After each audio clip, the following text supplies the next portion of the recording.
So resurrecting the YouTube channel.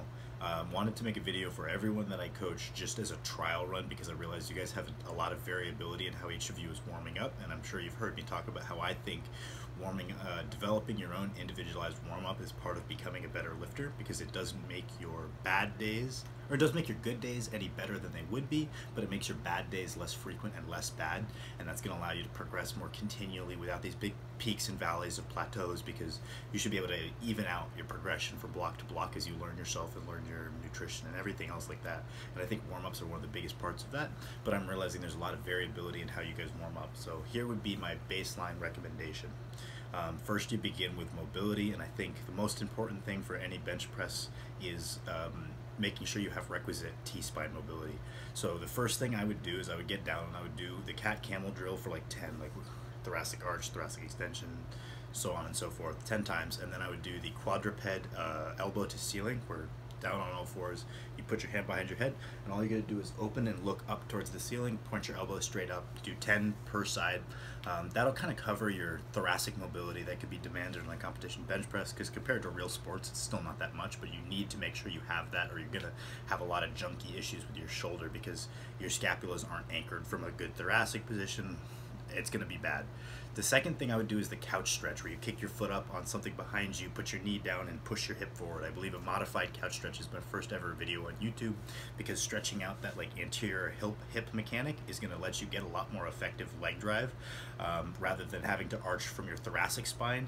From your lumbar spine, you'll be able to put your hip in extension, and your leg drive will transfer a lot more effectively into the bar. So once you've done that, you're able to hit positions. The next things I would do is I would do face pulls, which all of you have in your program.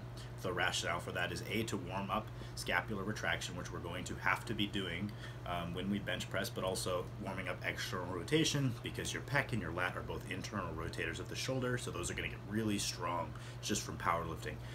External rotation, we don't train that at all, so it needs to be in the program, or you're going to have a large structural asymmetry.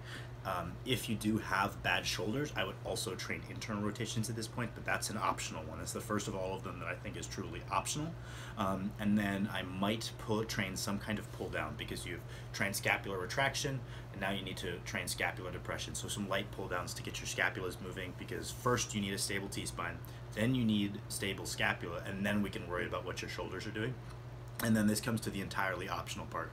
A lot of you have watched my original how to warm up for bench video, where I showed kind of a complex using a pair of fives. This is the blood flow portion. So you can do a comprehensive whole upper body blood flow complex. Perfectly valid, good way to get ready for benching. If you're someone who's like achy or sedentary, or you're coming in feeling shitty.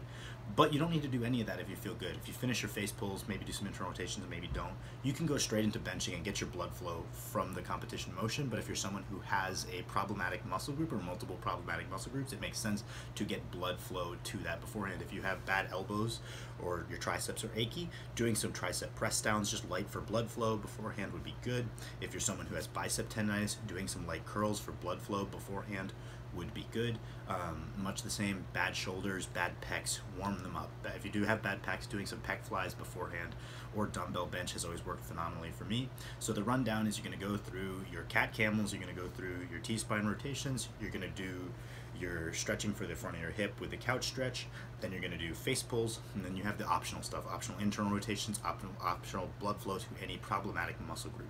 That would be my formula that you guys can all apply to yourself and trial and error on the optional stuff and find what you need and find what you can skimp out on. I think that would be a baseline template for all of you.